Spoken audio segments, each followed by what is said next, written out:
Okay, in this video we will continue our investigation of determining the moment of inertia of a section and of a complex section. This time we're going to look at an I section which has unequal size flanges. But before we do that, I want to just sort of share a photo to just see that indeed these sections do exist in real life. So this is a beam which is going in for a construction project in New Zealand, where you can see quite clearly that I believe this is the top flange, but they just have it turned upside down for storage. But one flange is much longer and much thicker than the other. And then we've got a nice side-on view, which shows it even more clearly there. So again, just a quick view to see that, this is sort of a worthwhile exercise, and you do get these beam styles, beam cross sections from time to time when it makes sense for the structure which you're designing. So with that brief aside, let's start in on this cross section. So it is 455 millimeters deep in total, with a web which is 400 tall and 20 millimeters thick, a flange which is 350 millimeters thick and 350 millimeters wide and 30 millimeters thick, and a bottom flange which is 200 millimeters wide and 25 millimeters thick. So obviously we want to try to find the moment of inertia about the centroidal axis, this x-axis axis, and to do that we're going to need to use the parallel axis theorem. So our good friend, the parallel axis theorem, we'll just write out its title here.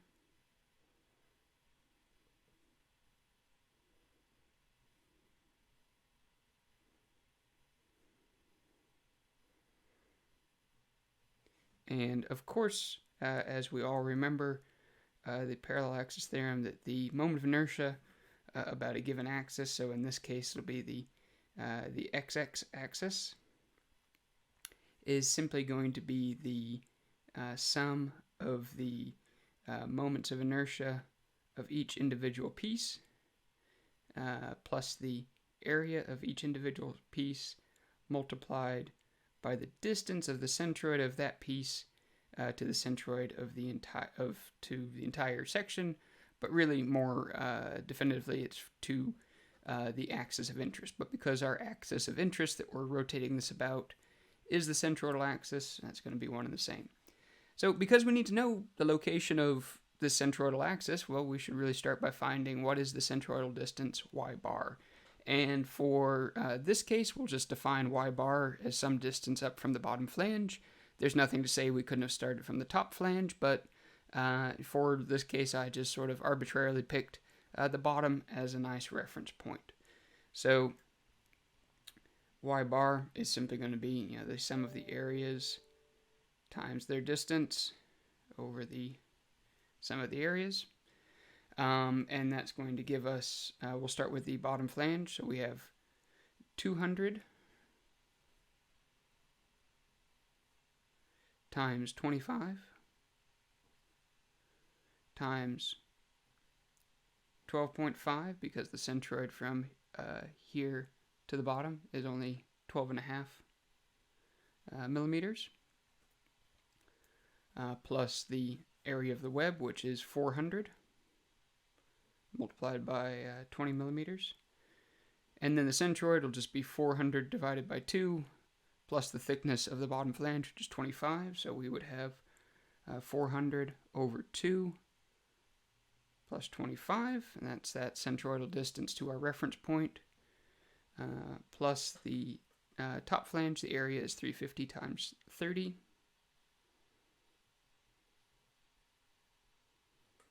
And then we'll multiply, well, it'll be 25 plus 400 plus half the thickness, which is 15.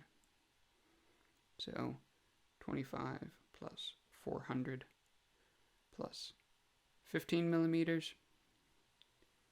And then we divide this out by the sum of the areas, which is simply going to be 200 times 25 for the bottom flange, plus 400 times 20 for the web, plus 350 times 30 for the top flange. And if we crunch all of those numbers, we get a centroidal distance from the bottom flange, y bar equals 275.9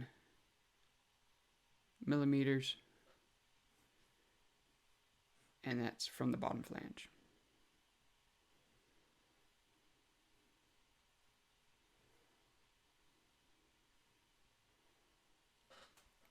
Very good. Well, now that we have this, everything else we should be able to sort of plug and chug.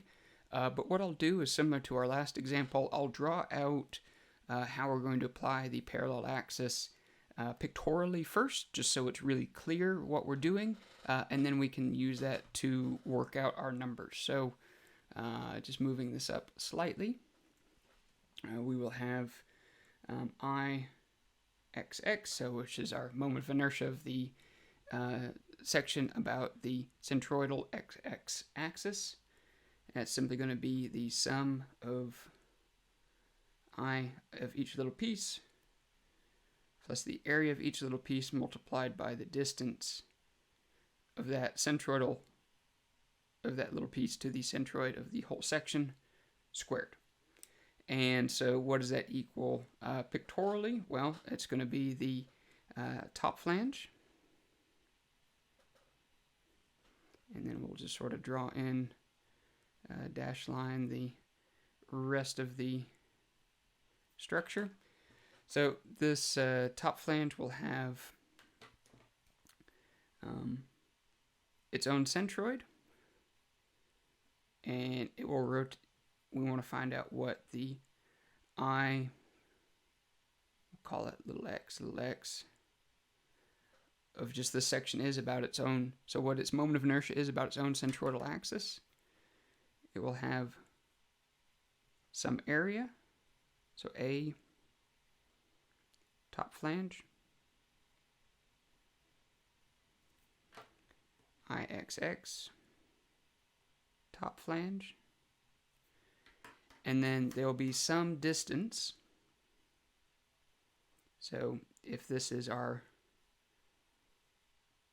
y bar here, there'll be some distance between the centroid and the centroid of the top flange and the centroid of the whole section. It would be D top flange. And we'll take that contribution and we'll add it to the web. And again, we'll just draw this out pictorially, just so it is very clear what we're doing here. Which is this clarity, I think, is important when we're first starting to learn this, just so we don't skip over some important step. So that there's our centroidal axis. We've got some y bar, and then we've got this I web, some D of the web, which is just the distance between the web centroid and the centroid of the entire section. And similarly too, there'll be some area of the web. And then our final component that we're adding in for the moment of inertia will be the bottom flange.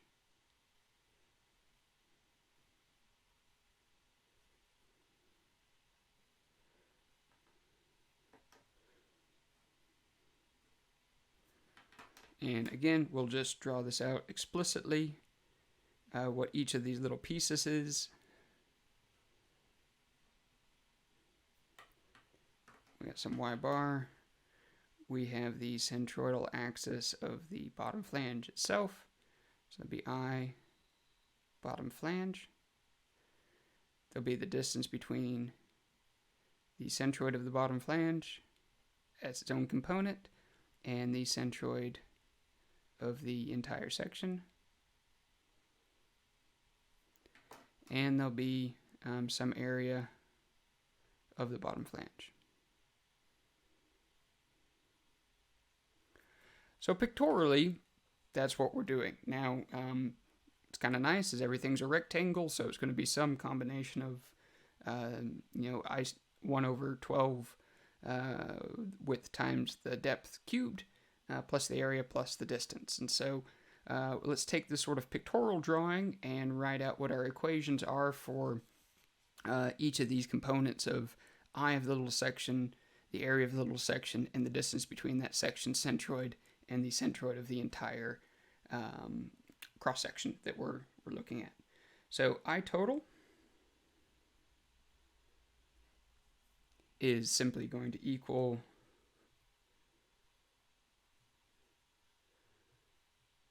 (1 over 12) times 350 times 30 cubed plus 350 times 30, which is just our width times our thickness, multiplied by, well, the centroid is 15 millimeters up, so it's going to be, we've got a total depth of 455 minus 15 minus our y bar. So we'll just come down, and if we want to look at the distance between here and here, well, we can simply take this value and subtract this value from it, and whatever's left is that distance. So if we take our total depth of the section, which is 455, minus 15, that's the location of the centroid of the top flange here, and then we'll just subtract out y bar and just leave this distance between here and here, which is left, and so subtract out 275.9, and we will square that. And so let's just put some labels on here. This here is our distance top flange. This is our area top flange, and this is the moment of inertia I of the top flange about its own centroidal axis. So that's our first bit. Now we need to look at the second bit, so we'll go plus, again it's a rectangle, so 1 over 12 bh cubed. The width is 20, the height is 400. So we will have 1 over 12 times 20 times 400 cubed plus the area, which is simply going to be the width of 20 multiplied by the depth 400, multiplied by the centroid, which is going to be, or the distance to the centroid, which is 275.9 minus 225 squared. Again, we get this simply by knowing that our centroid is 275 up from the bottom, and the centroid of the middle is 25 plus 400 divided by 2, which is 200, so 225, so 275.9 minus 225. And again, it's always good to label these things when we're first starting out. So this is the eye of the web. This is the area of the web. And this is D of the web. All right, so that's our first two pieces. Now let's look at what the contribution to the moment of inertia of the bottom flange is. So plus, again, 1 over 12. Our dimensions are, it is 200 millimeters wide and 25 millimeters tall, so it's going to be 25 to the third, plus the area is just 200 times 25. And then the distance between the centroid of the bottom flange to the top flange will just be y minus 12.5. And that's just going to be 275.9 minus 12.5, that distance squared. And just for consistency, we'll go ahead and label, this is I, bottom flange. This is the area of the bottom flange, and this is the distance of the bottom flange. All right, so now we have all the pieces for determining the moment of inertia. We just simply have to crank through the arithmetic. And so what I'll do is I'll just calculate each of the components, and then I'll add them all together just so you can kind of see the relative contributions of each of them here in the notes to this total value of our moment of inertia. So if we calculate out the 1/12 times 350 times 30 to the cubed, we get 787,500 millimeters to the fourth. This area times the distance will give us 2.83 times 10 to the 8th millimeters to the fourth. And all of this is, we'll do it in red. That is the top flange.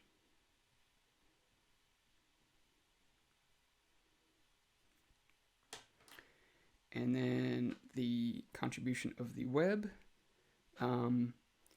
This section, this 1/12 times 20 times 40 to the third, will give us 1.07 times 10 to the 8th, plus this area times the distance between the web centroid and the centroid of the whole section, gives us and that value squared gives us 2.07 times 10 to the 7th millimeters to the fourth. So this is the contribution from the web. And then finally we have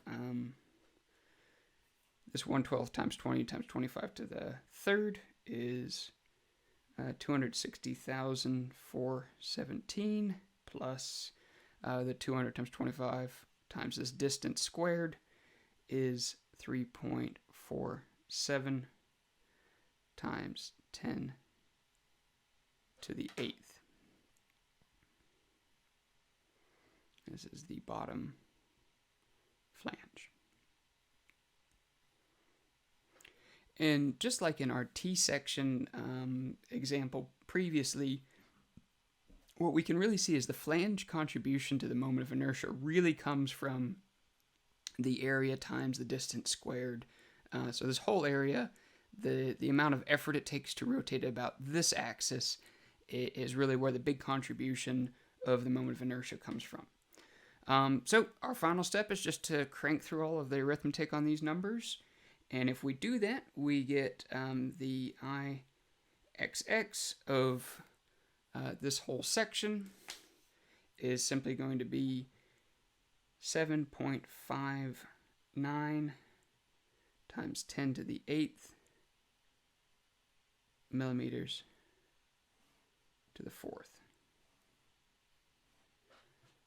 So that's that. Again, very similar process to how we dealt with a T-section. And this is really because we're using the same process with the parallel axis theorem, where in order to find the moment of inertia of this whole thing, we're just going to break it out into a bunch of little pieces. So I hope you found that informative and helpful in terms of how to apply the parallel axis theorem for this case. And so with that, I'd like to say, thanks for watching.